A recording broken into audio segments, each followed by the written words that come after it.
All right, ladies and gentlemen, welcome. We'll go ahead and get started. I'm sure we'll probably have a few other people coming in. We've had some people who bought some tickets that haven't showed up yet, so plenty of spaces for them.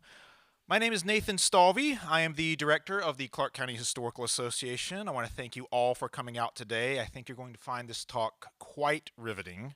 A very, very important part of not only just Virginia's history, but America's history as well. I want to thank the Barnes & Rose Hill for allowing us to host this event and many others here throughout the year. Thank you for letting us use our space. Thank you to Sarah and Morgan and Nathan for all the hard work that they do here. I do want to point out that outside there are some handouts. They are free to take. We've got some handouts from the Moton School. We've got some handouts on the Barnes & Rose Hills list of events. And we've got the Clark County Historical Association's list of events for the entire calendar year of 2022. I think you're going to find some really, really great topics and programs coming up.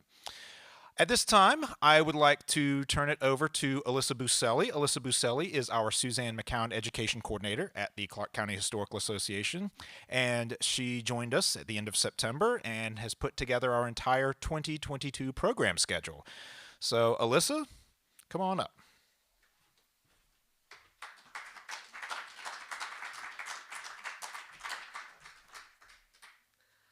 So, hello everybody. As you said, my name is Alyssa Buselli, new education coordinator for CCHA. So in regards to our program today, I'm going to introduce our speaker. Cameron Patterson is the executive director of the Robert Russa Moton Museum, which is a national historic landmark that preserves and constructively interprets the history of the civil rights education, specifically as it relates to Prince Edward County and its leading role, how their citizens play in America's transition from segregation towards integration. Since joining Moton in January 2017, Cameron has led the effort to grow staffing support to increase a presence across the Commonwealth, to solidify a thriving partnership with Longwood University, increase programming, expand resources from young visitors, and also museums where he has taken an active interest in promoting museum advocacy efforts at all levels of government. Cameron is actively involved in the local community and across the Commonwealth, supporting several different organizations and initiatives. He's a Lynchburg native in Virginia and graduated from Longwood University with a bachelor's in science and history and a master's in counselor education. So before we begin this wonderful talk, just FYI, so he will be answering questions after, and this is since it will also be a streaming event as well. We will be passing around a wireless microphone that you could talk into, so then our virtual audience could hear your question as well. So now I will turn it over to Cameron Patterson. If you'll give him a warm welcome, please. Thank you.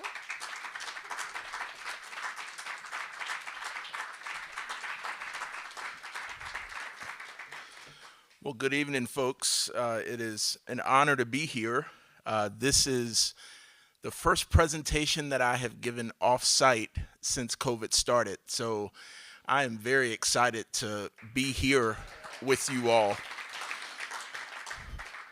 Prior to my trip here to Berryville and Winchester, I had not been here before. So a beautiful community, and I'm really excited to explore the community tomorrow, just to take in some of the sites that folks have mentioned so far during my time here. So again, it's really an honor to be with you.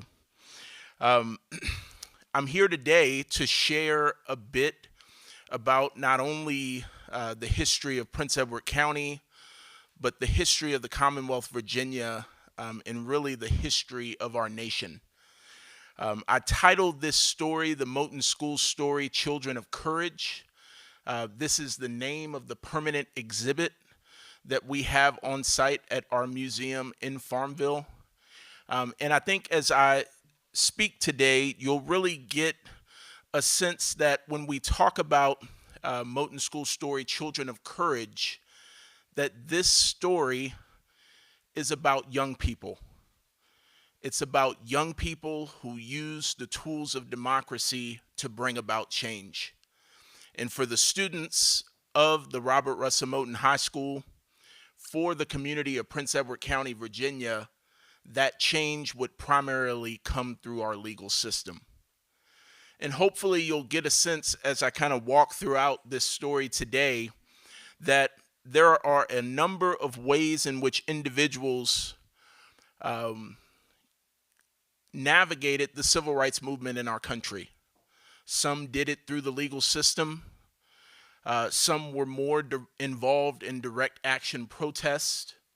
And there are plenty of examples of that throughout this story that I will share with you. So there are different ways in which individuals navigate it.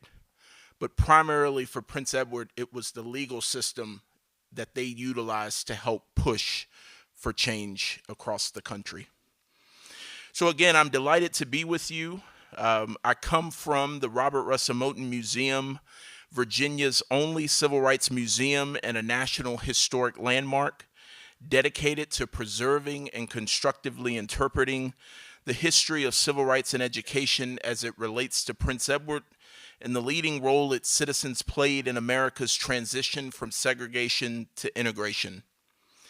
It is our vision at the museum to be a repository for historically significant materials that record Prince Edward's 13-year struggle to achieve civil rights and education. So we focus on that period between 1951, when the students of Robert Russa Moton High School go on strike, through 1964, when public schools open in Prince Edward County after having been closed for 5 years. The museum seeks to give considerable attention to advancements within our public education system. And we aim to commemorate the stories of the students and families whose courage and personal sacrifice was at the center of helping to bring about this change. As a caretaker of this remarkable story, our work is focused on the importance of engaging future generations in their understanding of this history. And through this work, we strive to expand upon the idea of what it means to be a citizen within our democracy. Citizenship, empowerment, and responsibility are just a few of the guiding principles at the heart of our permanent exhibit. And for this story, it teaches us that the rights of citizens must be affirmed and protected regardless of color, party, class, economic circumstance, just to name a few.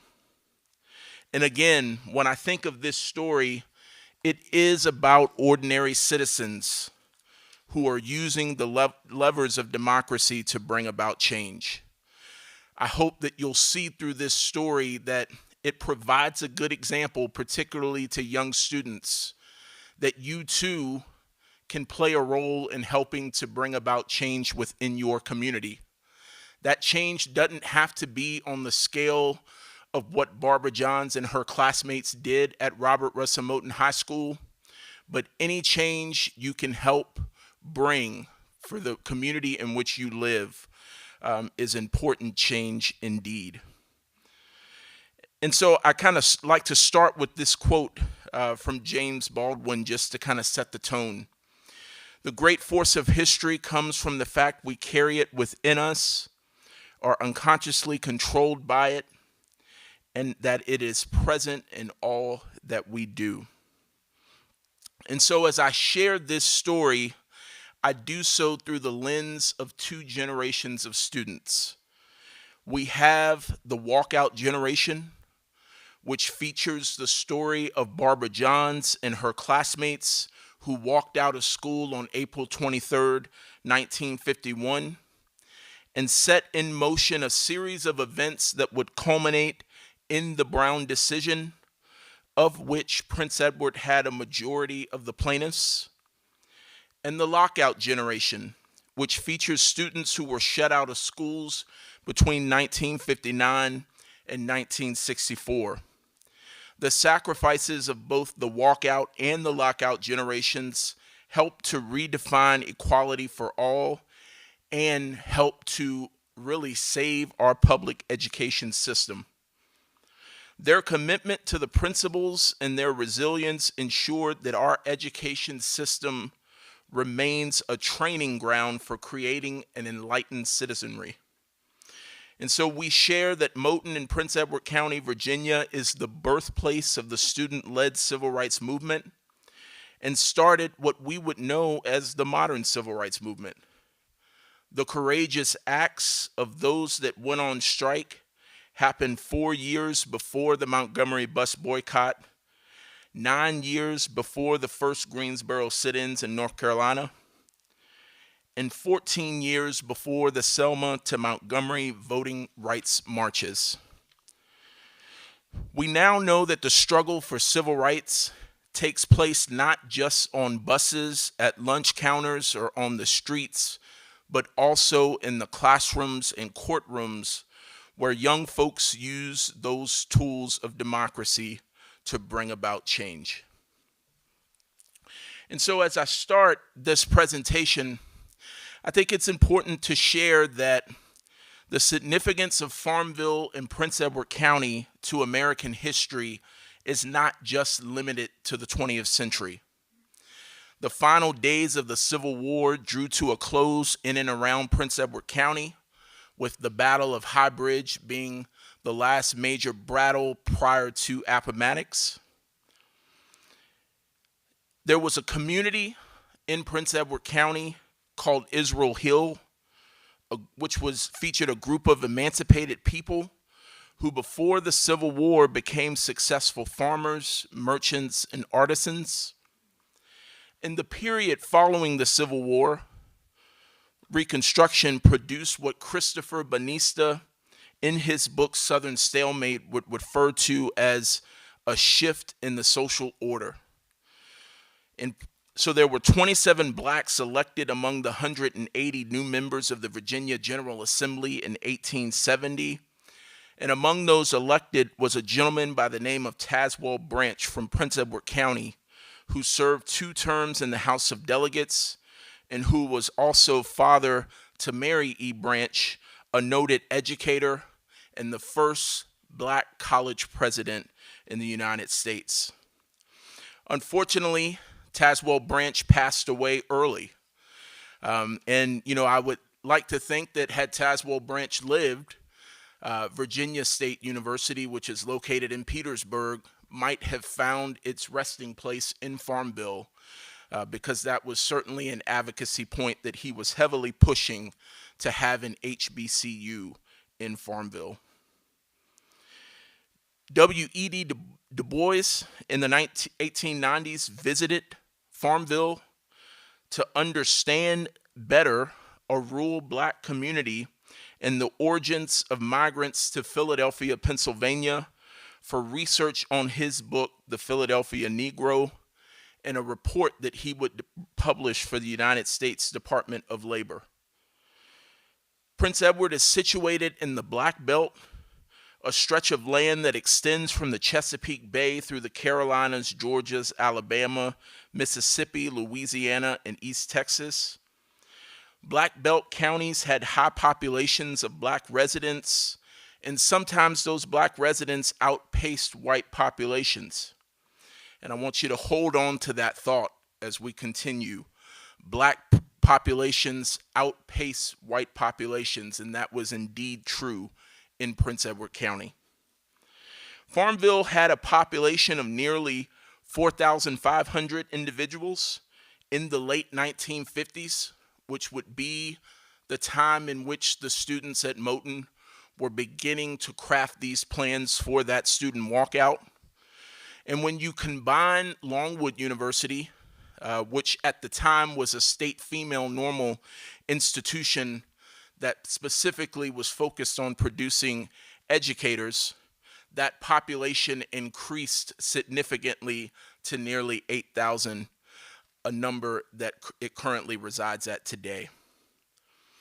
And so it's important to kind of know that the significance of Prince Edward County is important. And I point it out because when you look at the county and its early history prior to 1951, I want you to know that Prince Edward had a number of citizens that were advocating specifically for advancements in education for black residents.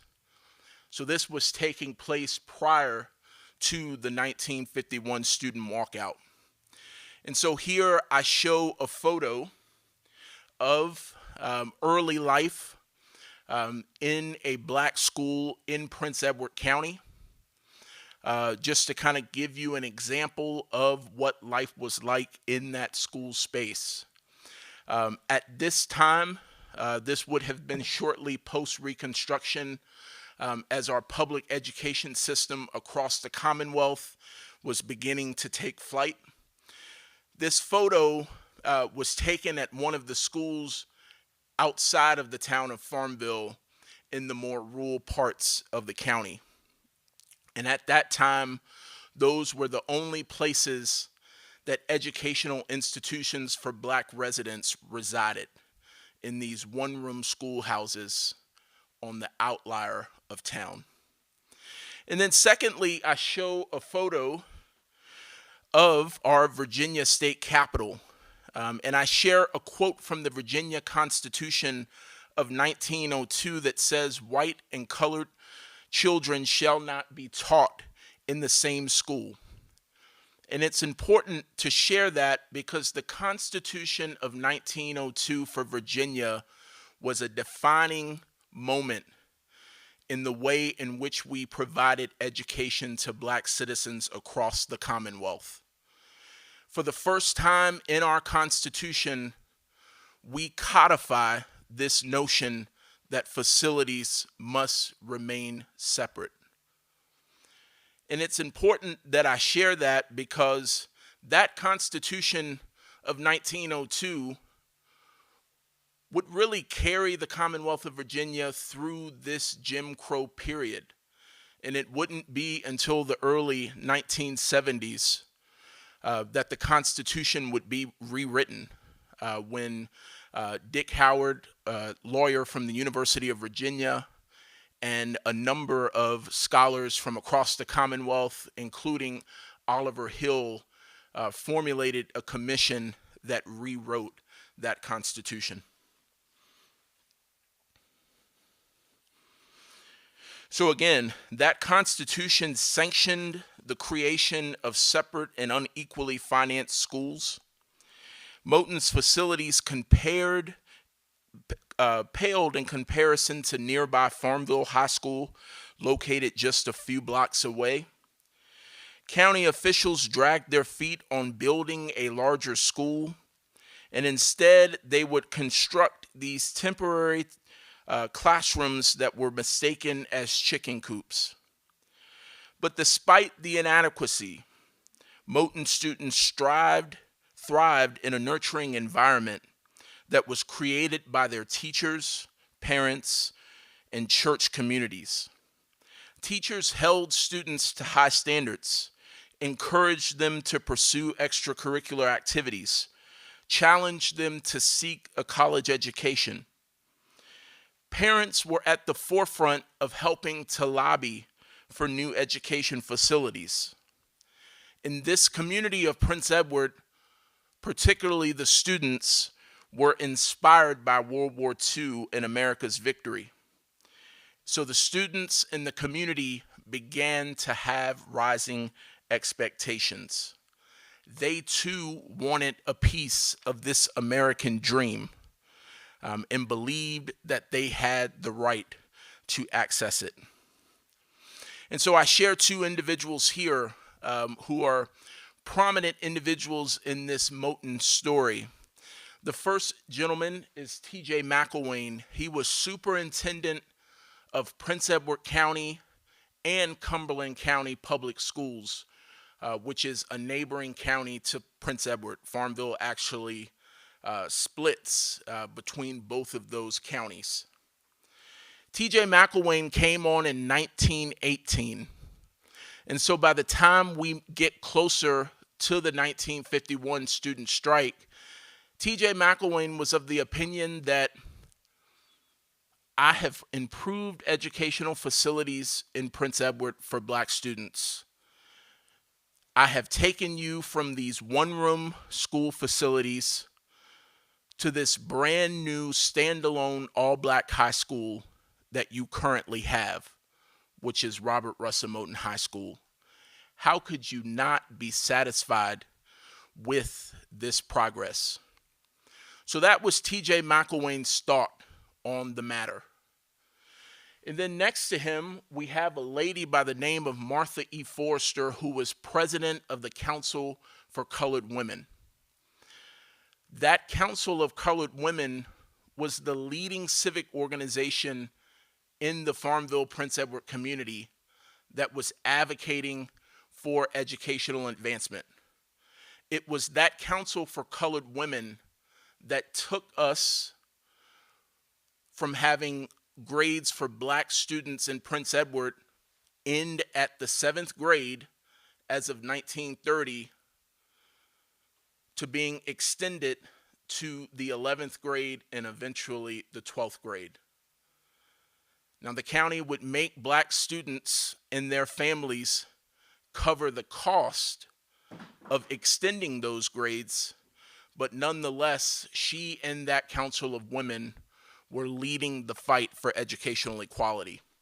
So two individuals that were on the opposite side of this debate about making sure that this county lived up to this idea of separate but equal.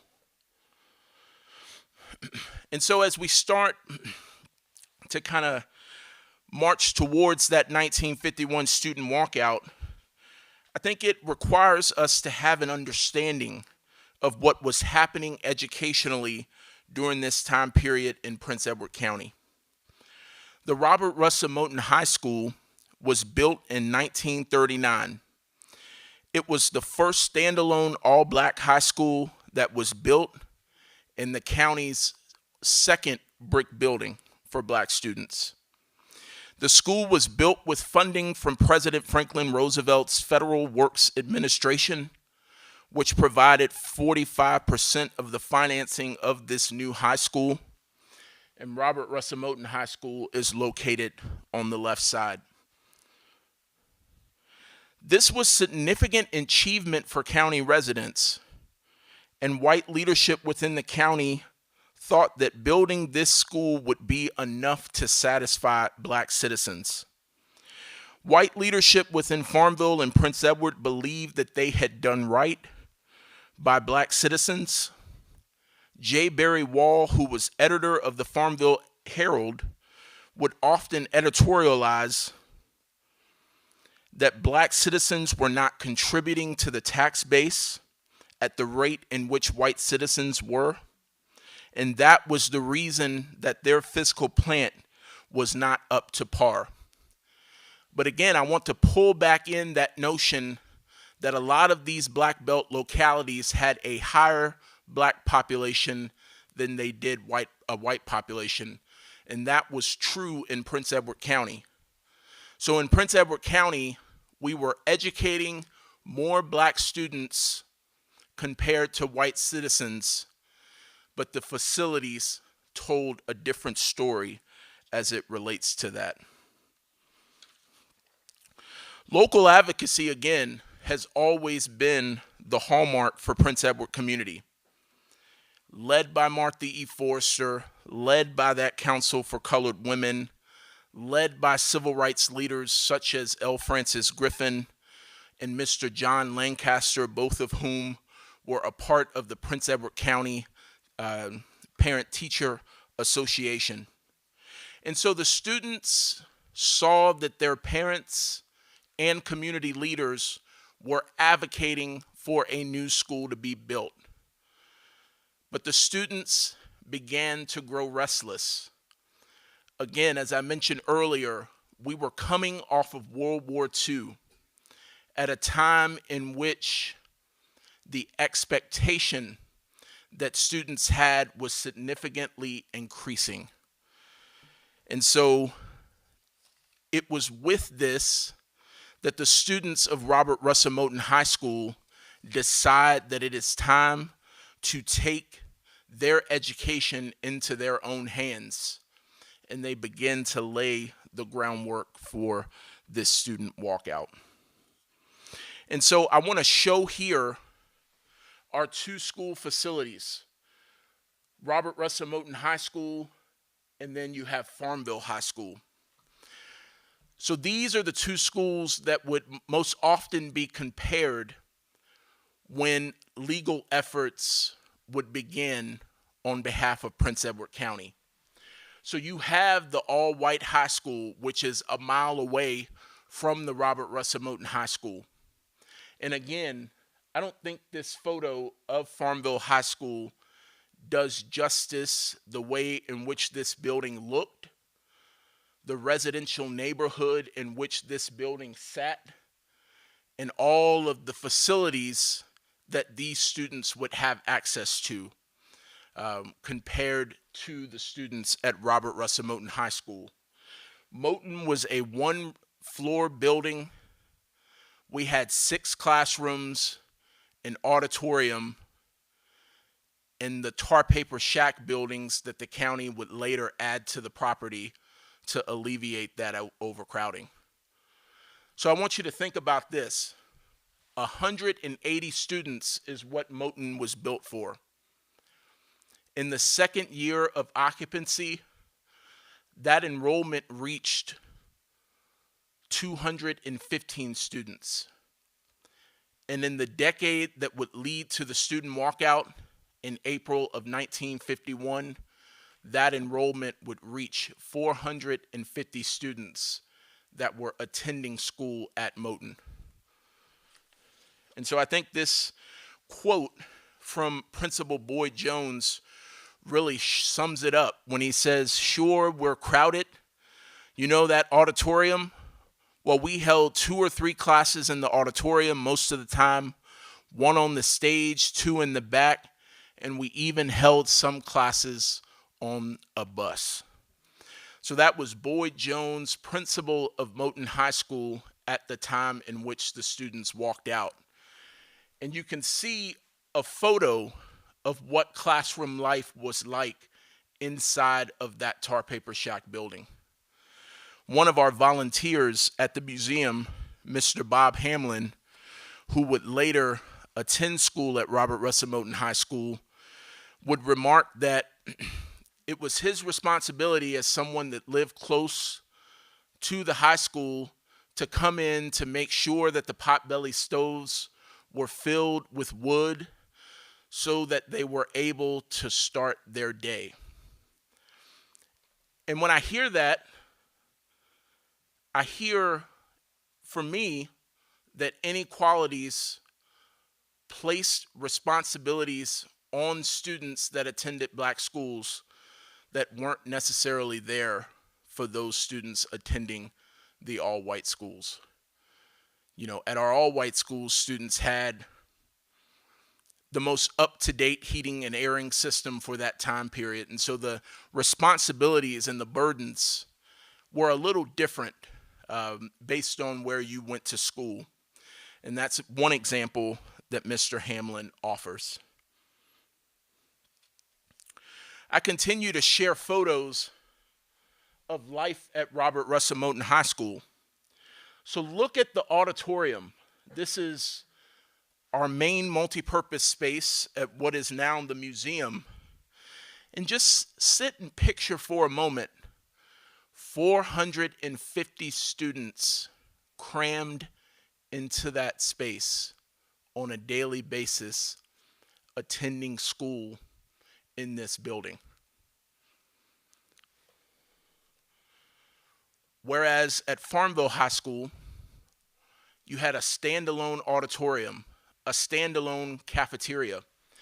That auditorium, and you see the basketball rim in the back of this auditorium, that auditorium was the assembly space, it was classroom space, it was the gymnasium, it was the cafeteria. That one space had to be all of those things to 450 students that were attending school here at Moton. Additionally, at bottom, you see one of the 3 tar paper shack buildings that resided on the property at Moton. Those tar paper shack buildings, again, the students and community members referred to them as adult-sized chicken coops because of how poorly they were built. Now, as we continue to kind of march towards this student walkout that would take place on April 23rd, 1951, I like to point out this event that takes place within the Elam community of Prince Edward County. There was a bus accident that takes place on March the 19th of 1951. And it truly was a tragic event for Prince Edward County. This event was one in which a bus stalls on the train tracks, and the bus driver is unaware that on the other side of this hazy fog, there is a train coming down the track. And before he could get all of the students off the bus, the train collides with the bus and it kills 5 students. And so this is truly a tragic accident, one of those students being a very close friend of Barbara John's. And I mention this event because this is the first time for the students and for members of the community that you get a sense that inequalities are beginning to claim lives. This is a bus that was a hand-me-down from our white schools that likely should have been put to rest some time ago. But these are the types of resources that our black students had access to in Prince Edward County. And so for the students particularly, at a time in which they are planning this student walkout that's going to take place a month later, this is an example that inequalities are beginning to claim lives in Prince Edward County. And so the student strikers will often say that if there was ever any hesitation that they had about planning this student walkout, this is an event that solidifies their resolve to want to move forward, to want to improve their circumstance. So this is a very, very defining event for Prince Edward County. So a leader emerges. Barbara Johns, whose idea it was to lead this student walkout, steps forward.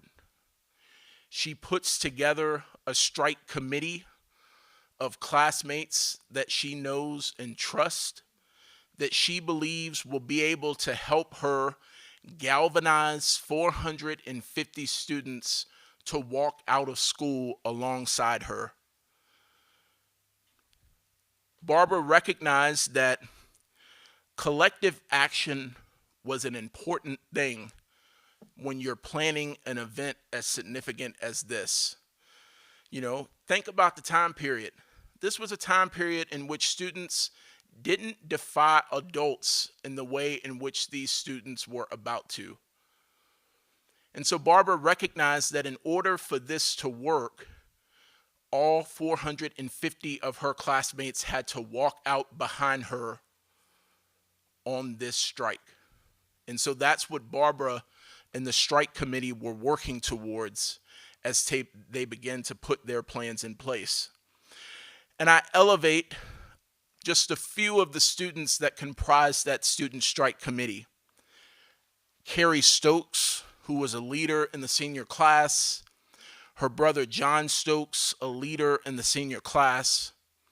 John Watson, who was a leader at Moton. within the junior class. And so I elevate these students because they are students that comprise that student strike committee alongside Barbara Johns. And her sister Joan, when she talks about this walkout, she always is very immediately mentions that she had no idea that her sister was planning this event. Joan was in the 8th grade, Barbara was in the 11th grade. She had no idea that her sister was planning the event. So just imagine coming into the auditorium, if you're Joan, sitting where you're sitting, Barbara standing on this stage where I am, and sinking in her seat when she sees her sister emerge from behind the curtain. She said she had no words when she saw her sister emerge from behind that curtain. And so she said Barbara stood up there and addressed the school. She seemed to have everyone's attention. At one point, she took off her shoe. She banged the podium and said, "We are going out on strike, and would everyone please cooperate and don't be afraid, just follow us out." And so we did. The entire student body followed her out. And the students were so meticulous in their planning that the day after the walkout, they met at the bus stop every student that wasn't at school on the day of the walkout. They told them of their plans, because back then you didn't have a group text thread that you could keep everybody updated. They told those students of their plans and asked that they go home and not go to school. So just think, at 16 years of age, to plan the event that they planned that would be a catalyst to a monumental court case. Barbara and her classmates, they knew what they had to do because they saw those parents and community members advocating and recognized we've got to take things into our own hands. So following the student walkout, Barbara and a handful of folks go down to the superintendent's office and they demand a new school building. They then reach out to L. Francis Griffin, a pastor and local community member, and they ask him for his advice on what they should do next. And Reverend Griffin gives them the advice to reach out to Oliver Hill, who is a lawyer with the Virginia NAACP. And that's exactly what they would do. So you see this quote here from T.J. McElwain. They sent a bunch of children over to see me. There wasn't enough room in my office, and so we went upstairs to the county courtroom for a meeting. Barbara did a good deal of talking. They were asking questions like why couldn't they go to the white high school, and I had to explain that we have to live by the laws and that it was a matter of Virginia statutes. I said we were going to get them a better school and as soon as we could. And I want to read this letter that Barbara and Carrie Stokes would send to the NAACP the same day of the student walkout. They said, "Gentlemen, we hate to impose what you're doing, but under the circumstances that we are facing, we have to ask for your help. Due to the fact that the facilities and building in the name of Robert R. Moton High School are inadequate, we understand that your help is available to us. This morning, April 23rd, 1951, the students refused to attend classes under those circumstances. You know that this is a very serious matter because we are out of school. There are seniors to be graduated, and it can't be done by staying home. Please, we beg you to come down at the first of the week, if possible, Wednesday, April 25th, between 9 a.m. and 3 p.m. We will provide a place for you to stay. We will go into detail when you arrive." Oliver Hill, Spotswood Robinson did make that trip to Farmville on April the 25th. Now here's the thing that makes me laugh. Oliver Hill, Spotswood Robinson, they show up with the Dean of Virginia Union, and they tell the Dean to stay in the car because we don't think this is going to take long. So they go in, and they are so impressed by the resolve of these young students that they later decide to take on this legal effort. Oliver Hill, Spotswood Robinson had plans for a community down in Pulaski that they thought would be what Prince Edward would become as it relates to Brown. And so they were on their way to make their visit there. But as things kind of fell apart in Pulaski, they were able to turn their attention back to Prince Edward. They always questioned whether or not Prince Edward would have the resolve for a serious legal fight. But thankfully, the interactions that they would have with these young students, and eventually at a community mass meeting held at First Baptist Church, would change their tune. Now, in my opinion, if you think the student strike is impressive in terms of what these young students were able to do, this mass meeting gives me chills when I think about the fact that as a 16-year-old young student, Barbara Johns takes to the pulpit of First Baptist Church. In the Baptist tradition, particularly at this moment in time, you didn't give over your pulpit typically to anyone that wasn't clergy. And to give it over to a young female student was even more radical at this time. But she takes to the pulpit. And there are folks in the audience that don't believe that we should be taking on a legal effort. And Barbara responds to those individuals, and she shares why she believed her and her classmates did what they had to do as it relates to walking out. And what I love is that Francis Griffin, the pastor of this church, follows behind her, and he says to the congregation that any man who would not support these students is a coward. And he would use that pulpit throughout the duration of this legal effort, throughout the time in which schools were closed, to help the community as they navigated what was in front of them. And he did it to the detriment of his job. He did it to the detriment of his own health. But he felt that the church, as an anchor for the Prince Edward community, had a responsibility to support the students and what they were seeking to do. Now, I just want to kind of walk through some of the evidence that would be used in the local case, Davis versus County School Board of Prince Edward, that would then combine with 4 other communities to make up Brown v. Board. So in Prince Edward, you see that the county invested $306 per student for black students, while they invested $1,679 for white students. And you see the property value, doesn't even reach $200,000 for what was invested in Moton, surpasses $400,000 for what was invested in Farmville High. And again, more students attended Moton than Farmville High. You see the physical plant and the differences between Moton and Farmville. You see that Moton had no cafeteria. You see the cafeteria that students had access to at Farmville.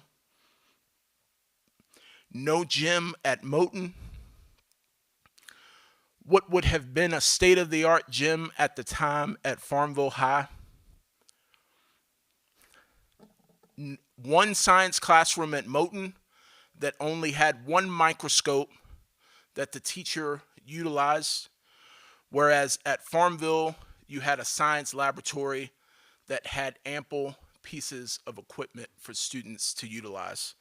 And so the photo evidence in the Davis case told the story that this country was not living up to this notion of separate but equal. And again, I share the Davis plaintiffs. So these are the brave souls from Prince Edward County who, along with their parents, because they were not considered of age to be plaintiffs in their own right at this time, these are the brave souls that would become plaintiffs in the Davis case, which would combine with 4 other communities to make up Brown v. Board. So when we hear of the Brown, we often think of Topeka, Kansas, because it's the lead case. But in Prince Edward, this locality produces 75% of the plaintiffs in Brown v. Board, and it was the only student-led of the communities that would join together. So you had Briggs v. Elliott from South Carolina.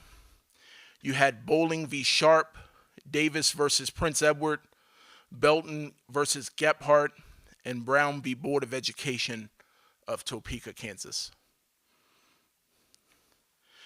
So Brown comes down in 1954. And so a banner day to think that we are at a moment where we have broken down this notion that was codified with Plessy v. Ferguson of separate but equal, and that our public schools will now be integrated.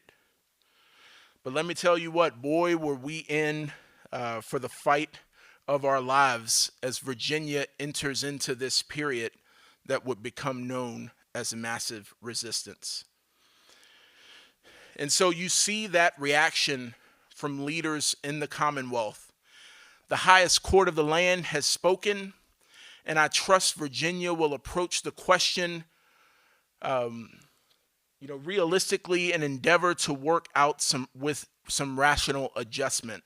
That was our Attorney General, J. Lindsay Almond. The decision will be deplored by millions of Americans, and instead of promoting the education of our children, it's my belief that we will have the opposite effect in many areas of the country. In Virginia, we're facing a crisis of first magnitude. Senator Harry Byrd. And so as Virginia enters into this massive resistance period, at the museum, we would share this period from a local perspective, a statewide perspective, and a national perspective. Virginia was very adamant that they did not want to become what was happening. They did not want to become Arkansas in the way in which Eisenhower had ordered federal intervention to eventually integrate public schools. And so the Commonwealth of Virginia, through the legislature, did everything that they could to push back against this notion of integrating. They passed laws that gave the governor the ability to close any public school that sought to integrate. They changed the pupil attendance laws so that white students and black students did not have to be educated together. They pushed back against the NAACP and put out messaging that would seek to have folks think that the NAACP was this radical organization that was looking to kind of mess up the social fabric of our country as it relates to this issue of segregation and integration. And so the Commonwealth was meticulous in their ability to push back. But thankfully, federal courts would intervene, and they would declare many of these laws put forward during this time period as unconstitutional. And so in an address by then Governor J. Lindsay Almond, following the court's decision to render massive resistance effectively dead within the Commonwealth, he shared this during that radio address. To those whose purpose and design is to blend and agitate the white and Negro races and destroy the integrity of both races, to those who disclaim that they are integrationists but are working day and night to integrate the schools, to those who don't care what happens to the children of Virginia, to those false prophets of a little or token integration, to those in high places and elsewhere who advocate integration for your children and send their own to private or public segregated schools, to those who defend or close their eyes to the livid stench of Satanism, sex, immortality, juvenile pregnancy, infesting the mixed schools, to those who would overthrow customs and morals and traditions of a way of life which has endured in honor and decency for centuries, and embrace a new moral code prepared by 9 men in Washington, referencing the Supreme Court, whose moral concepts they know nothing about, to those who would substitute strife, bitterness, turmoil, chaos for tranquility and happiness of an orderly society, to those who would destroy our way of life because of their pretended concerns over what Soviet Russia may think of us. Interesting given where we are currently. To all these and their Confederate comrades and allies, let me make it abundantly clear for the record, now and hereafter as governor of this state, I will not yield to that which I know to be wrong and will destroy every rational semblance of public education for thousands of children of Virginia. I call upon the people of Virginia to stand firmly with me in this struggle. Be not dismayed by recent judicial deliveries. The words of our then governor, J. Lindsay Almond, as massive resistance began to crumble within the Commonwealth.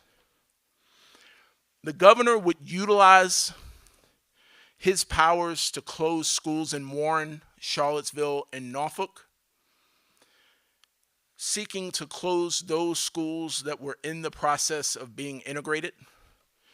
And so these communities join with Prince Edward as having had their schools closed. And so again, we see that fall of massive resistance in January of 1959, where the governor has to bring back the General Assembly into session to act on recent decisions by the court.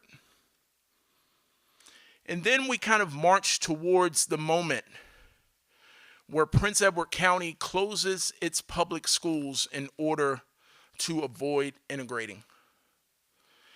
And you can just think about how a decision to close public schools for 5 years not only impacts the generation in the moment, but has a further consequence, which I would argue that we still feel today within our community of Prince Edward.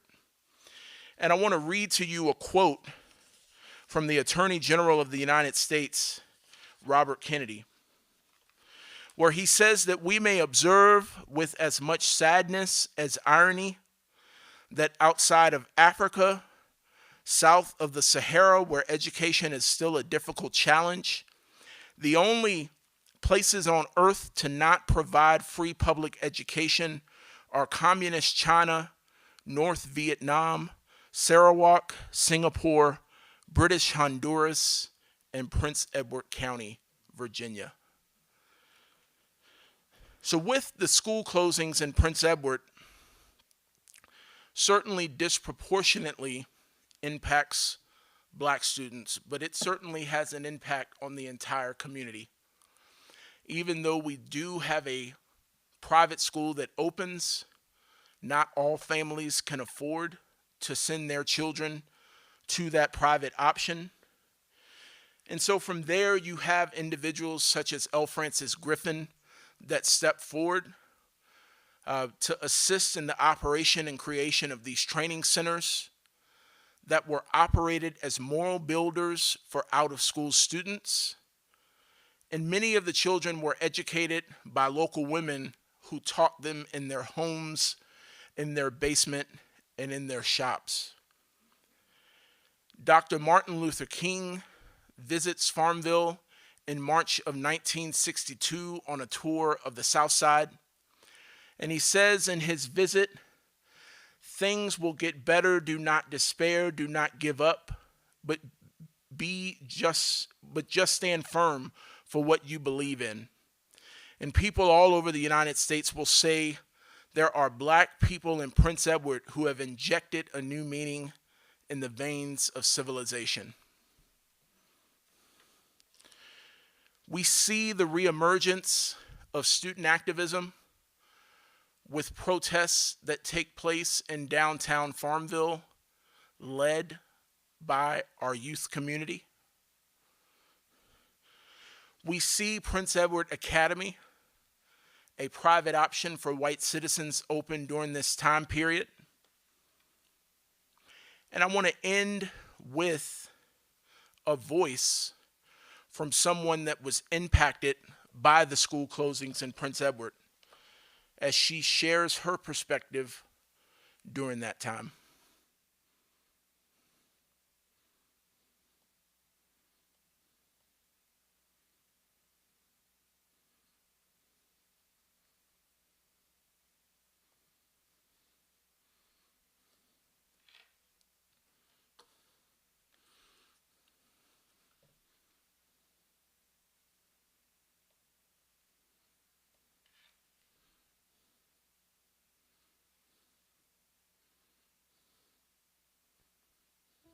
My name is Dorothy Lockett Holcomb, and I live in Farmville, Virginia. And I've lived here on and off most of my life, except when I went away to college. When the mid-50s, when the decision came that schools had to be integrated, Prince Edward County decided to go into this massive resistance gear that lasted for 4 years. And then they decided if we have to integrate, we are going to just not have public schools at all. So in 1959, I was 10 years old, 4th grade, and totally devastated without a school to go to. But my life before that was going to a 3-room school in my little neighborhood, which was Prospect, Virginia. And we had, 6 grades in that one little school, 3 grades in one room and 3 in the other. We had old dilapidated books that we used, but that was life, and we walked to school every day and we learned. We had excellent teachers. So when this decision came down and they decided in 59 that schools wouldn't open, I was really devastated because I loved school and didn't know what I was gonna do. And thankfully enough, I had parents who were very supportive, and my dad was said, no matter what, we're gonna make sure you get an education. We're gonna make sure you go to school. And so I didn't really know what he meant by that, but I found out real soon that when it was time for schools to open, we actually went to the basement of a church to be tutored. And every day when I passed by my school with padlocks on the door and all the equipment gone, and I was walking a mile to school before schools closed, and then I was walking 3 miles to a basement of a church and 3 miles home. So 10 years old is kind of hard to do, but we did it. And we went from having a desk to just church pews and tables, and we made do with what we had to do. And I did that for 2 years, thinking that schools were gonna open, but they never did. And my oldest brother was about 17, and he decided he wasn't gonna do that anymore. And so my dad figured out something else to do, and my father worked for the railroad, and he worked it was about 18 miles from our home in a little place called Pamplin, Virginia, which was in Appomattox County. And so he rented an old house there, and he would drop us off at that old house every morning. We pretended to live there so we could go to school. And it was not fit to live in. I'm testifying to that. I mean, you could see through the floors, the dirt. and you could, going upstairs, it just was really creaky, and the windows were broken, and so it wasn't fit to live in, but they did a lot to try and make it look like we lived there and put up a mailbox, and he would have to drop us off at this house, and we would hide out behind the house, and when we heard the bus coming, we would go through the back door and out the front door and pretend that we were living there and get on the bus and go to school. You know, I didn't understand about the color differences, and I just knew what my parents told me, and I realized years later that they were kind of sheltering me from a whole lot, and that they were saying, my dad was saying not to worry, that you treat each person as they come to you, and don't judge anybody by what they look like. He was instilling that in me, and even though he only had a 7th grade education, he knew, even when schools opened in Prince Edward County, free schools in 63, I'm sorry, we didn't come back to Prince Edward to go to school, and the only thing my father said to me is that I'm not going to give him a chance to do that to you again.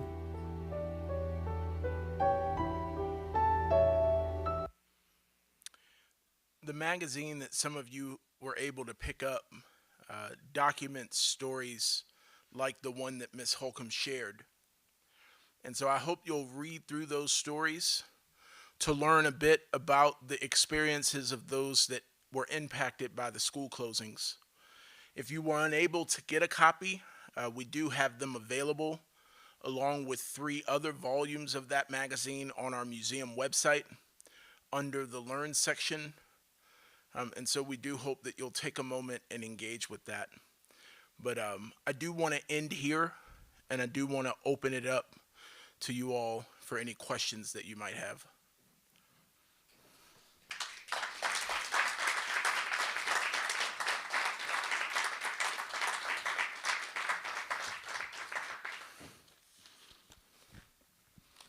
All right, who wants to go first? I saw this hand right up here. Okay, thank you. I was curious if Longwood College at the time, did they remain silent during this period? Was there any advocacy? Did they stand up for any of the students? Anything? That is a good question. Our president, W. Taylor Reevely, would be the first to say Longwood was not on the better side of the angels during the time, particularly that schools were closed. So that was just a silence as all of this unfolded. And when I think about that, I just think to myself, how could an institution whose main purpose at that time was to train teachers be silent as public schools closed in their own community? Interestingly enough, the president of the university during the time in which schools were closed took a leave of absence to go to Pakistan to help open schools in Pakistan, while schools in his own community remain closed. So that is a history that we have to overcome each and every day. The university did publicly apologize in 2014 for the role or the lack of role it played during this time. That apology was then able to lead to the museum and university entering into this affiliation together. And I think our president, I've heard him often say this, that we as an institution, Longwood, has to show every day with our good deeds and with the values we profess that we are not what we were. So that is work that has to continue each day. But Longwood was not where it needed to be during that time period. Thank you. Is this on? Anyway, at the first of your remarks, you said that the blacks in Prince Edward County and elsewhere outpaced the white population, but I never understood what the metric was and what basis they were outpacing them in terms of Just in terms of education? school, just in terms of students enrolled. I see. Okay. Just in thank you. terms of students enrolled. So I think at the time, particularly, at the time in which Moton was built, I don't think white leaders in the anticipated how many black students would take advantage of this educational opportunity. The belief is that World War II had a lot to do with it, particularly for our male students. Teachers were encouraging students to take advantage of these opportunities. And so, yeah, when we say outpace, it's solely on the number of students registered in our public schools.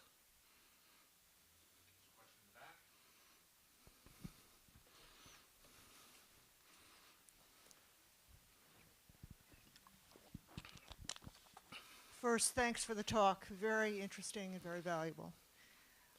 To bring it back to home soil, I think I know the answer to this, but I'd like somebody in the room to correct me if I'm wrong.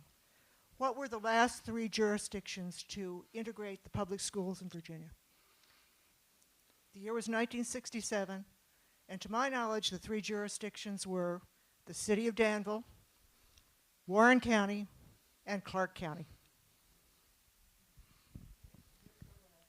Am I correct on that? I just want to bring it back to home soil. Yeah. When I think of that, I think Prince Edward closed for 5 years and still became one of the first to integrate in '64 when schools were reopening. Thank you for that. Thank you. This was wonderful. Actually, my wife and I took a trip down to Farmville. Oh, excellent. And the museum was closed that day. So now that we've met you, we're going to come back again. And if it's closed, we're going to find you and get you to open the door. I tell you, when you come down, any of you in this room, email me, and I will give you a guided tour. That's what I was looking for, down. that invitation. So. That's great. Thank you. Also wanted to ask if there's any sort of commemorative walkout on April, whatever the date is, either in Farmville or anywhere else. So that's a good question. So in the Commonwealth of Virginia, April 23rd is Barbara John's Day. So that was signed into law during the McAuliffe administration. And so during that day, we do try to commemorate in a statewide way Barbara John's and the students that went on strike on April 23rd of '51. We try to do that in terms of community programming, our K-12 programming. And so, additionally, we also encourage communities to mark that moment for themselves. And I think when you mark that moment, it doesn't have to just be about Barbara John's and the students of Prince Edward. It can be about history in your own community. I think one of the rich things when people come to the museum, they often end up sharing or feel inspired to learn more about issues of school desegregation in your own community. So, every community has a story to tell. So thank you for that. Thank you.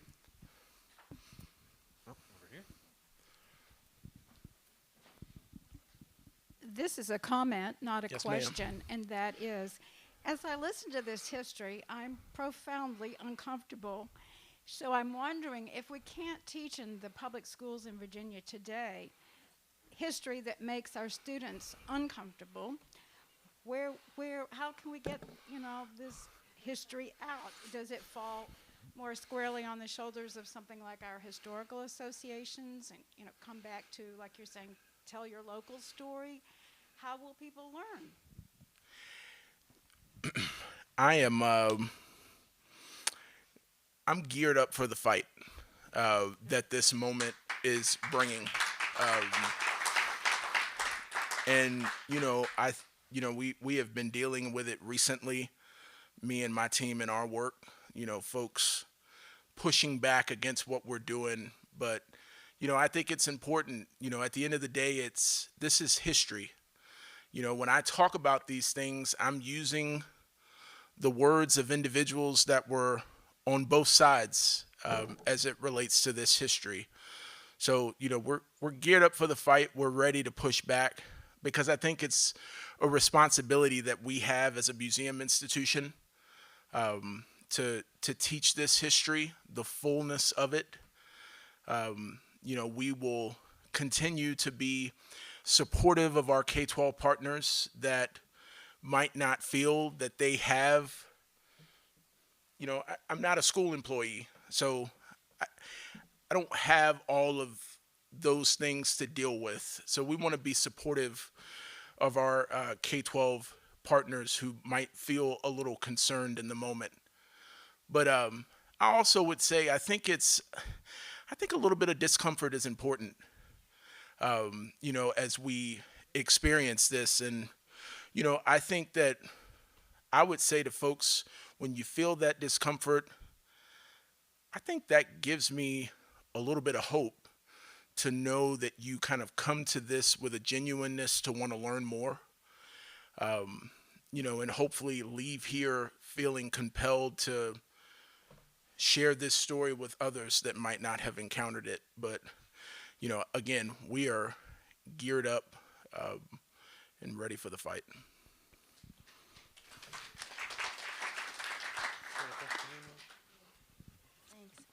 Thanks. I was wondering, I didn't see much about the administration of the Morton School, and I can imagine when I was 16, standing up to my teachers and saying we're walking out. So I just wondered who they were and what was happening and how did she get permission to even do this? So she did not get permission. So I think that was probably one of the toughest things for these students, to know that you were doing something that would defy your leadership and potentially put them in harm's way. They wanted to protect their school leadership as much as they could, which is the reason that they chose to keep this secret from all adults, except for the small group of students on that strike committee that John Stokes, one of the strikers, referred to as the Manhattan Project because of how secret they had to keep things. But let me just kind of give you a little creativity of how that day unfolded on April 23rd. So again, October of 50, they start planning this endeavor. So on April 23rd, John Watson leaves the school and he phones back with a disguised voice that tells the principal, a few of your students are down at the bus stop causing a disturbance. We need you to come down and check it out. And so he rushes out because he knew that if the police got a hold of them, they would end up in the Farmville jail. So he leaves out. Barbara circulates a note to the teachers signed BJ. In her mind, that's how Boyd Jones signed his notes. Her initials were BJ, so she didn't feel that she was doing anything that was, she didn't feel like she was lying or being deceitful when she sent that letter around. And so the teachers release the students into the auditorium, and she appears from behind the curtain. The football players escort the teachers out of the room, giving a nice, gentle nudge. And then she proceeds to share why she felt her peers needed to follow her. So they were very creative with the way in which they deployed. They had their protest signs already created, hiding out in one of the tar paper shack classrooms. And so they were ready. They stayed out for 2 weeks. In that time, the NAACP becomes involved. They encourage the community to fight for full-on integration. And then once the NAACP becomes involved, they tell the students that it is better for the case if you're back in school. We have a better chance to put forward our best argument if you are not violating truancy laws. So So yeah, thank you for that. Yeah, I was. Yeah. Okay. You mentioned in that the Virginia Constitution of 1902 prevented black and white students from being educated in the same institution, and I'm curious, what opportunities did black students have to go to colleges or universities? I know around, I think in Harpers Ferry there was Storr College that was historically associated with the black community, but I'm curious, were there multiple other institution or colleges that were mainly associated with black communities, or yeah? That's a good question. So most students from Prince Edward County either went to St. Paul's College in Lawrenceville or Virginia State University. Those are the two HBCUs that have the highest concentration of alumni within Prince Edward County. So your HBCUs were your collegiate institutions that were available to students. Longwood University, right next to Moton, didn't graduate its first black student until 1972. So, you know, Joan Johns Cobbs, Barbara's sister, tells our president, and she says, you know, I applied to Longwood. Longwood denied me. So HBCUs were the main educational outlet for black students.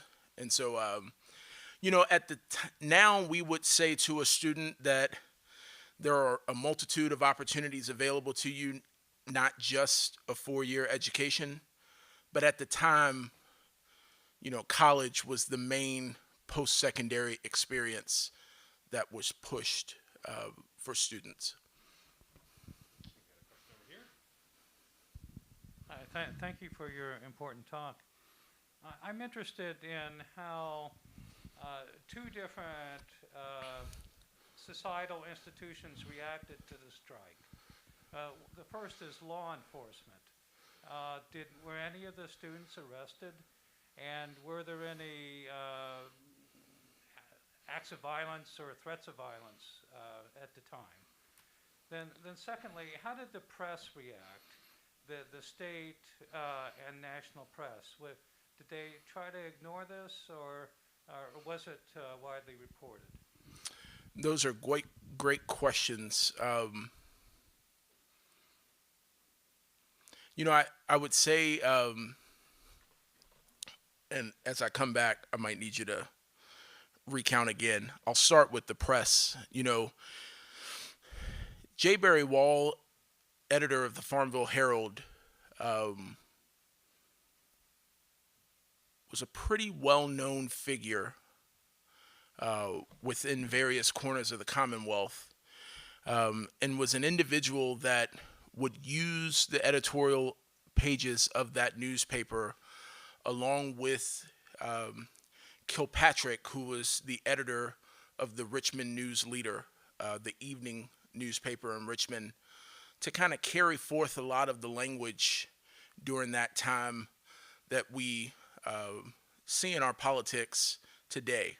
You know, they framed this not as an issue of white and black. They framed this as a states' rights issue. States and localities ought to have the right to be able to determine for themselves where students attend school. So, you know, he used the paper based on the events in Prince Edward to kind of help shape some of those arguments. School choice argument around the time in which schools were closed. You've got private academies that are opening across the Commonwealth. And I would say in the wake of the student walkout, very dismissive of the strike, the reasons for the strike, and constantly came back to this notion that Prince Edward was working to solve the issue. And so, you know, media plays a very important role in terms of how things are framed during this time period. And I'm going to ask you to...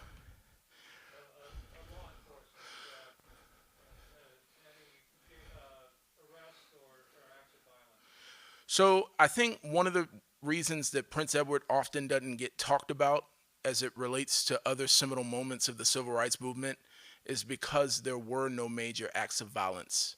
We had instances of cross burnings on the school front lawn. Barbara and her family, their home vandalized at the hands of an arsonist. So we had some events, but we didn't have major moments of violence like we would come to know in places like Montgomery, Mississippi, other places. And so I think that's why you often don't see Prince Edward elevated in the conversation. As it relates to law enforcement, the students that were there on the day of the walkout said that Barbara equipped that the Farmville jail isn't big enough to hold us all. So, if we go on strike and we do this together, all 450 of us, that's not something that we'll have to worry about. Now, when the protest movement of the 60s came to our community, when schools were closed, you did see examples of students being arrested as they sought to integrate lunch counters, as they sought to gain entry into businesses and establishments within the downtown area. And typically, in that moment, they weren't put in the Farmville jail. They were put in jails in outlying counties that connected to Prince Edward. All of the protest photos from the protest of 1963 in downtown Farmville are police surveillance photos. So police officers putting community members into plain street clothing to gather that photo evidence. And we were fortunate that someone found that photo evidence and thought to donate it to Virginia Commonwealth, which has made it available through their digital archives. So I've actually got a comment to the audience and a question for you, Cam. Comment first, something I wanted to point out that happened when we were marketing this event. Alyssa and I were marketing this event, and when we went on Facebook to promote it as an event, we suddenly got a rejection from the Facebook advertising. It says, this is, an algorithm determines that this talk is in violation of their policy on promoting events that deal with social justice. Apparently that is a no-no considering Facebook advertising. Well, so when you get an ad rejected, you can always request a manual review, and so Alyssa did that. We had it reviewed, and an individual reached out and said, your ad is still denied. It has been reviewed 3 times, and it is still denied because it violates our social justice policies. And we looked at the ad, and I think many of you have seen the ad. It states exactly what this is about, and it really raised some red flags about what can be, somebody had mentioned, how is this history, how can we teach this history?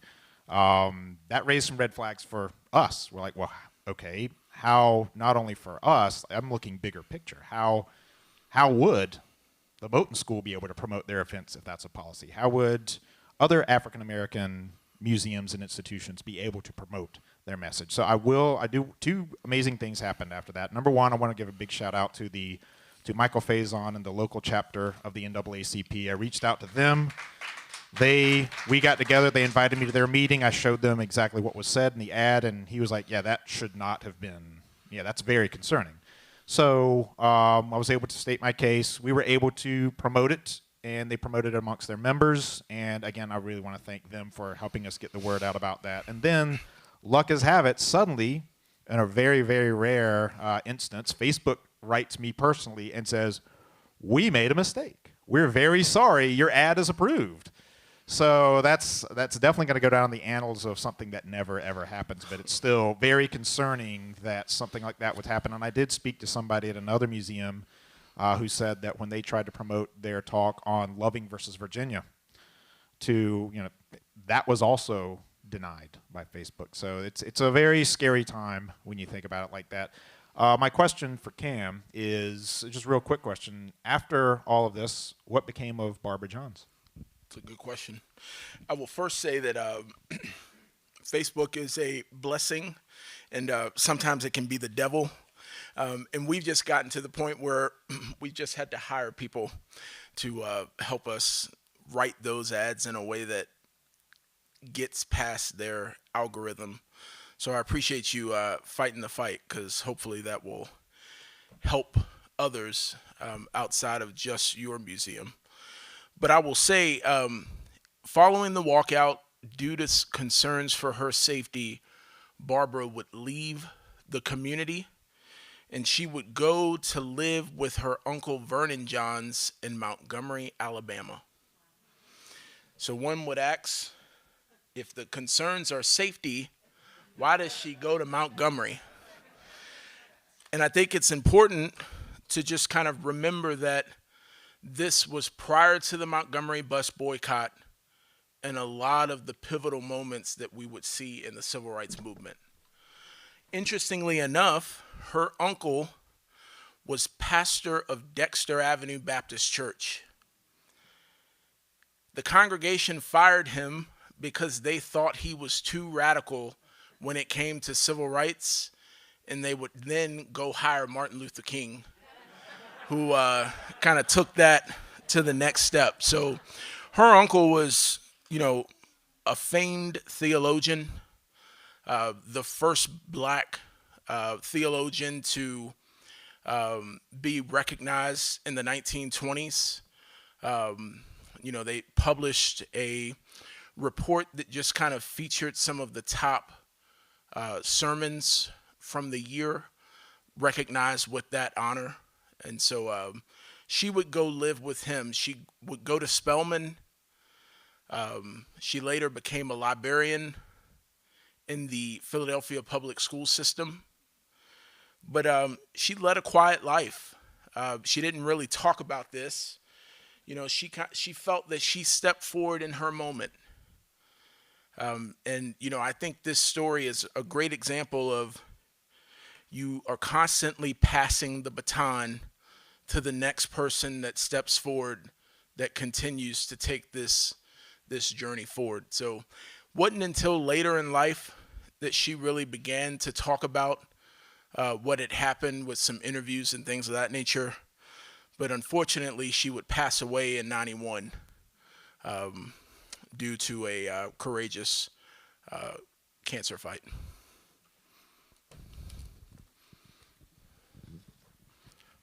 I have a question. First of all, whenever I come to events like this, I often look around and see that most of the people are my age.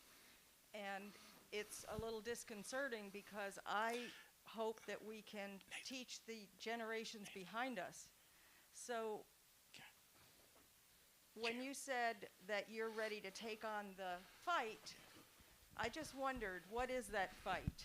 How can we help get this message in an abbreviated fashion, of course, to our schools? And can we do it through a concerted effort statewide? And how can we help do that? I live in a building in Strasburg, and which some of you here have visited. And one time I had an event, and a man thanked me. He thanked me for letting him come in the front door because he had only ever come in the back door of that building. And he was younger than me. And even one of my sons in his 50s, I mean, they think we're talking about hundreds of years ago when many of us lived through this. And so I just wondered, when you say the fight, how can we all, in a concerted way, maybe each county gets a little group together, I don't know. How can we make our state be willing to tell these lessons in a way that's meaningful and not just not in a long, instructive, way, but vignettes, I suppose, vignettes of personal experience like that lady? That's a great question.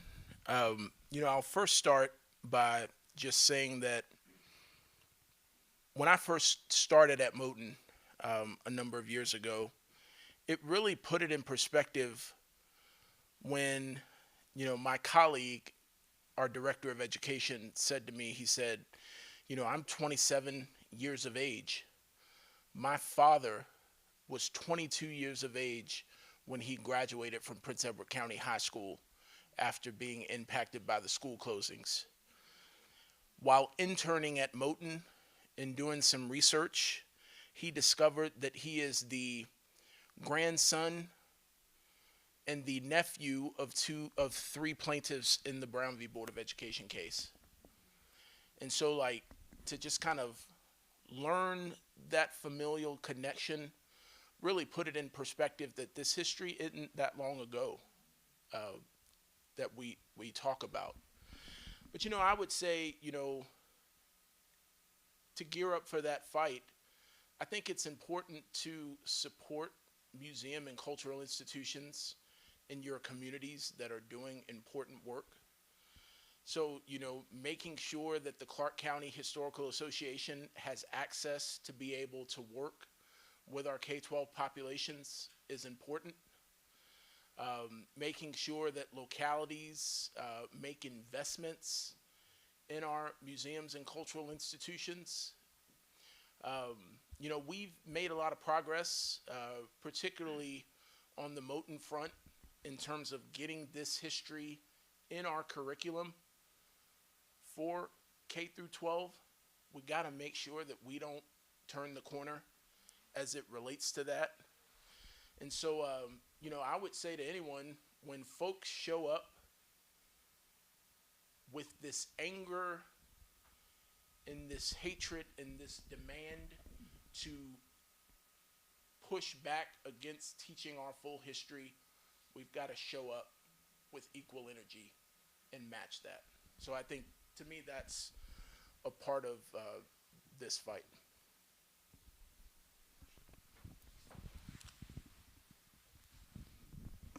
Hi. First of all, I have to say thank you for that wonderful presentation. It really was inspirational to see youth show leadership qualities and move forward. And I was thinking while I was sitting there watching the students, well, what about the parents? Well, the parents came eventually and supported them, but I'm sure those young people got those leadership qualities from home, from their parents. So I think that was very good.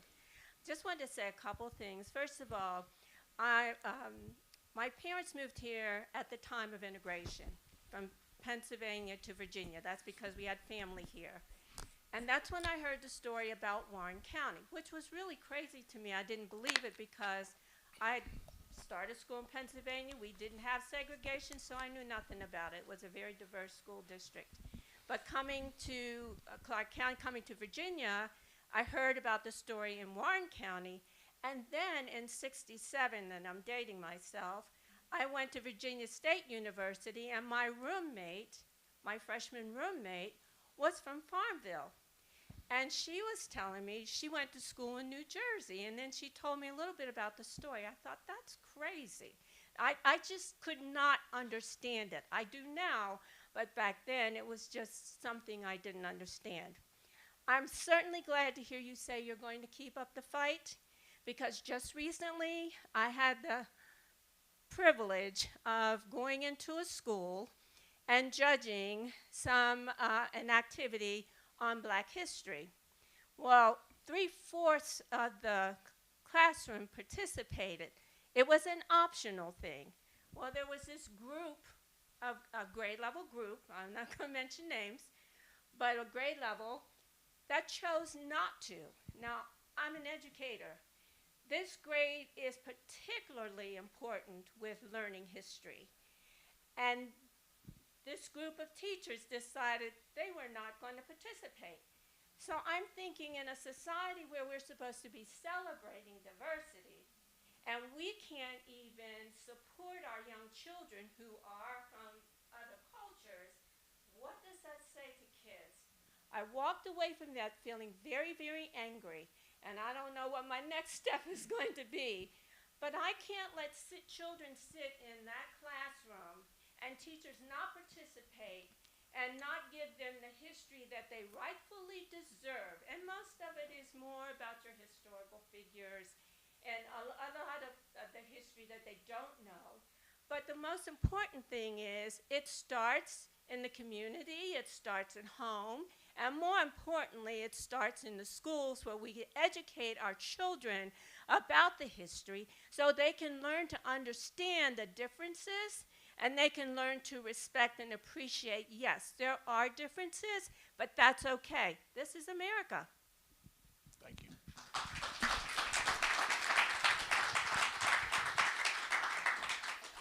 Thank you very much for that, and thanks as well for recognizing Mike Faison with the NAACP.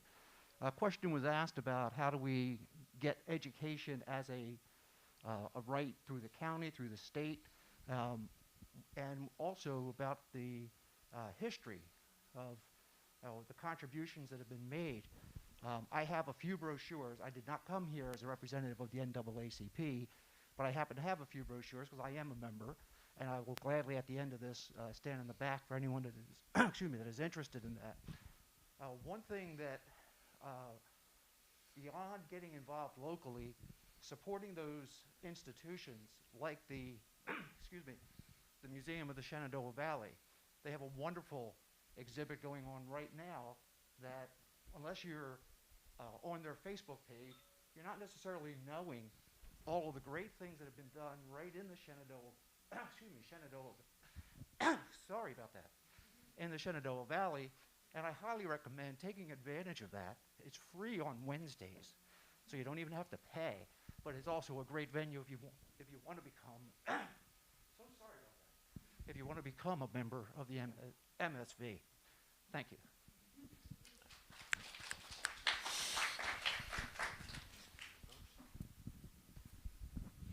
This may have been covered in your introduction, but I understood you to graduate from Farmville. Is that correct? No. So, sorry. Oh, so I'm a Lynchburg native. Okay.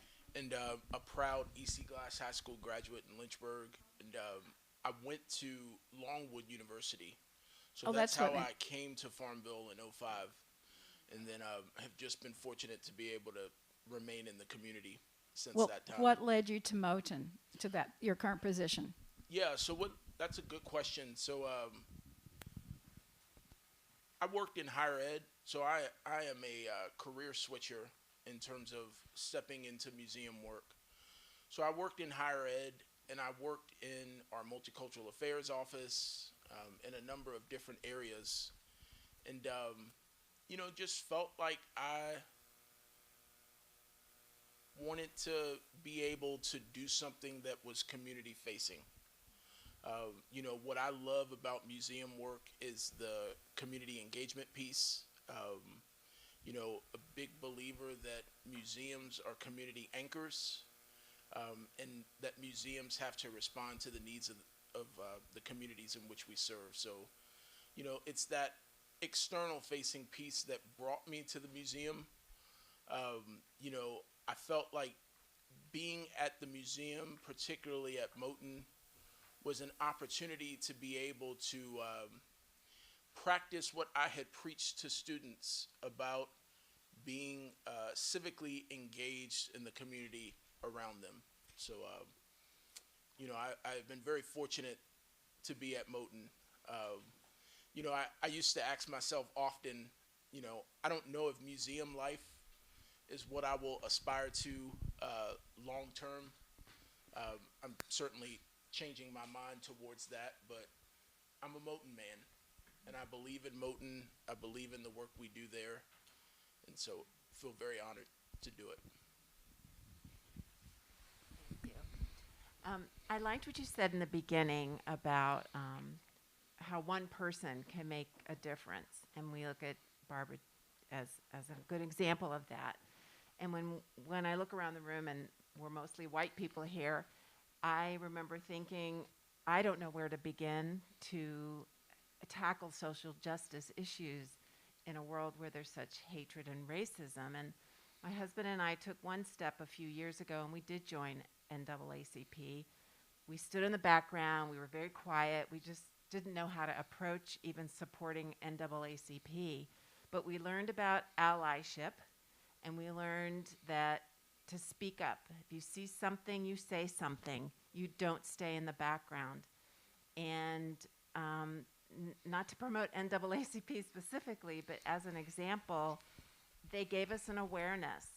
And what you think you're not a racist, or you think you're not saying something racist, or you're ignoring something, you know, it woke us up. And we go, you know, we need to say something. There are things we can do. We may not be a teacher or an educator. We may not be a historian, but we can share, we can communicate, we can go to events like this, we can say something to a neighbor that they may not have been aware. So I think for a group like this, if you hadn't thought about doing something with your talk and being just one person, you go to an event like this, you go to a school board meeting, and you see an injustice and you say something. And I think your encouragement of your standing up to do a fight, we're ready too. You know, we'll join NAACP, and I encourage anyone else to join an organization that is social justice minded and speak up, say something. Don't let it just sit without being challenged. Well, I love it. I am a proud lifetime member of the NAACP. And, you know, when last night we had a program for our branch in Prince Edward where we honored Reverend J. Samuel Williams, who was one of the student strikers and a founding member of the Student Nonviolent Coordinating Committee during his time at Shaw University. And Reverend Williams said that, you know, Reverend Griffin, who I spoke about in the presentation, when he was at the courthouse facing some legal issues in retaliation to the leadership that he had been providing to the students and within the community, the judge looked at him and he says, "You're not associated with that NAACP, are you?" And Reverend Griffin says, "I am a proud card-carrying member of the National Association for the Advancement of Colored People." So I think that's one great example of ways in which you can serve. And there's so many others. And I love hearing about just some of the ways in which everybody finds a way to give back to make a difference. All right, I think we have time for one more question, and then we're going to turn it over to Alyssa for some closing remarks. I've loved everything that I've heard and seen today. Thank you so much. Thank you. Loved everybody's comments. I'm going to go off a little bit.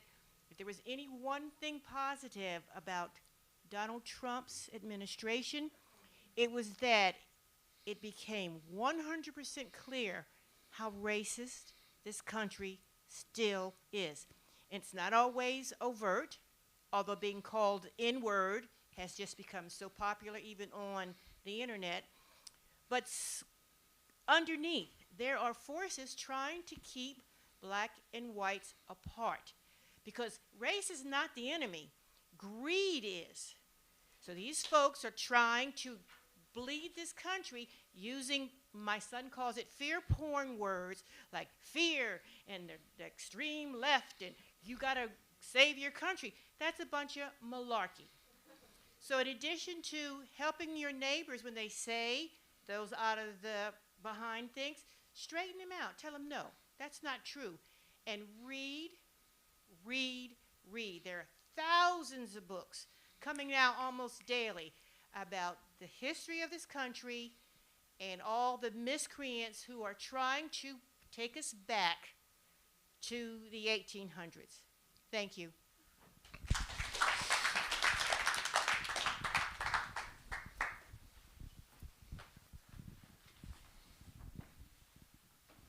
So I want to thank you for speaking today and everybody for participating in the question portion. So we have some events just so you're aware coming up. So we have a virtual event it's called It's Your War II, the women who fought in World War II. So that's going to be a virtual event through Zoom and live streamed on our Facebook page. We also have a companion exhibit opening up in March 21st, so featuring some of the objects from these women who served locally.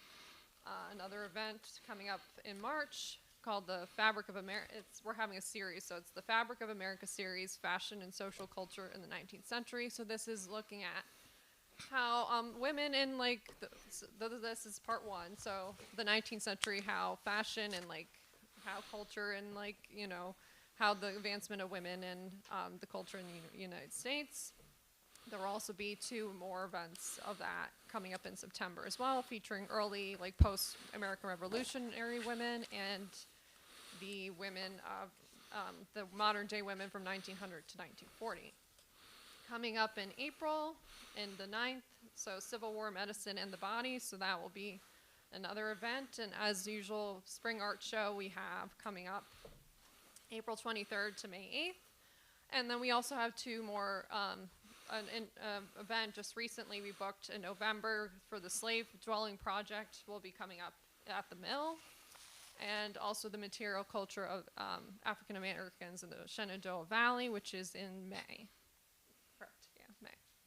Along with our Miller School, which is also, those are both May 14th. So that's some things coming up. We also have a Prohibition event coming up this June as well.